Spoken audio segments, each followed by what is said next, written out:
दिल्ली का एक छोटा सा स्कूल था जिसमें सभी मिडिल क्लास फैमिली के बच्चे पढ़ते थे। अनुराग 11 का आर्ट का स्टूडेंट था। वह चेहरे से गंभीर दिखने वाला और हर चीज़ सोच समझ कर करने वाला लड़का था। उसके पापा इंजीनियर थे। पढ़ाई लिखाई में वह औसत दर्जे का था, लेकिन हर काम में वह हमेशा आगे रहता था। उसके गालों के दोनों तरफ डिम्पल पड़ते थे जो उसके व्यक्तित्व को चार चांद लगाते थे। अंशुल भी अनुराग से कम सुंदर नहीं थी। अंशुल 9th में पढ़ती थी। दिखने में बहुत ही सुंदर थी। उसके लंबे बाल उसकी सुंदरता को दोगुना कर देते थे।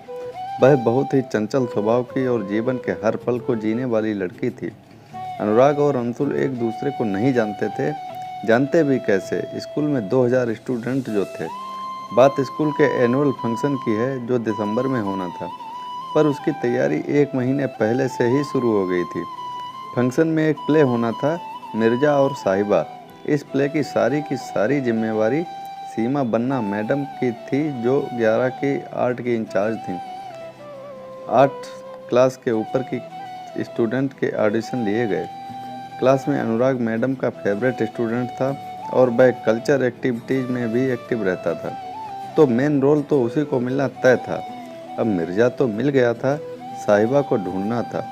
बहुत सारी लड़कियों के ऑडिशन हुए और साहिबा के रोल के लिए अंशुल को सिलेक्ट कर लिया गया। प्ले की प्रैक्टिस के पहले दिन जब अनुराग ने अंशुल को देखा तो देखता ही रह गया।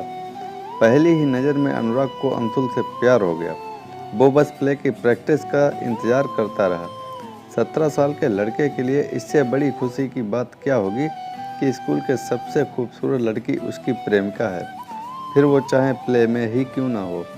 वहीं दूसरी तरफ अंशुल भी अनुराग के प्रति एक अलग सा आकर्षण महसूस कर रही थी। प्रैक्टिस का हर एक दिन उन्हें और करीब लाता जा रहा था। फिर एक दिन प्ले की फाइनल रिहर्सल चल रही थी। प्ले के आखिरी सीन में साहिबा ने मिर्जा के सारे तीरों को तोड़ दिया और साहिबा के भाइयों ने निहत्था मिर्जा को मार दिया। उस सीन को करते हुए साहिबा बनी अंशुल इतना खो गई कि मिर्जा ने अनुराग को इस हालत में देखकर फूट फूट कर रोने लगी। सीमा बन्ना मैडम ने उसकी मासूमियत को देखकर उसे संभाला और कहा, बेटा यह सब प्ले है, यह रियलिटी नहीं है। उस प्ले के बाद अनुराग और अंशुल की ज़िंदगी बिल्कुल बदल गई थी। उन्हें पता ही नहीं था चला कि कब वह एक दूसरे को इतना चाहने लगे। अनुराग और अंशुल के घर के चक्कर काटने लगा। स्कूल में भी वे दोनों थोड़ा बहुत मिलने लगे। दोनों का एक दूसरे को बिना देखे मन ही नहीं लगता था। एक बार अनुराग को बुखार हो गया और वह 4-5 दिन स्कूल में नहीं आया। अंशुल इस बीच बेचैन हो गई क्योंकि उस वक्त मोबाइल फ़ोन भी नहीं होते थे।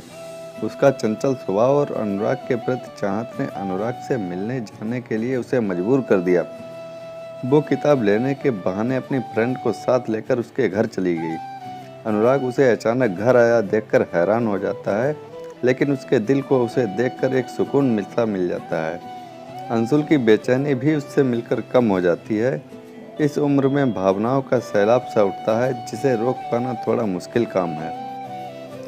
एसटीडी से कॉल करना, पार्क में, स्कूल में मिलना, पता ही नहीं चला कब 2 साल बीत गए। अनुराग की 12 पूरी हो गई और अंशुल भी अब 11 में आ गई थी। अनुराग लॉ करने के लिए देहरादून चला गया। यहाँ अंशुल का मन स्कूल में नहीं लगता था, तो उसने स्कूल को छोड़कर पॉलीटेक्निक कॉलेज में एडमिशन ले लिया। कुछ समय तक उनके मन में खालीपन बना रहा।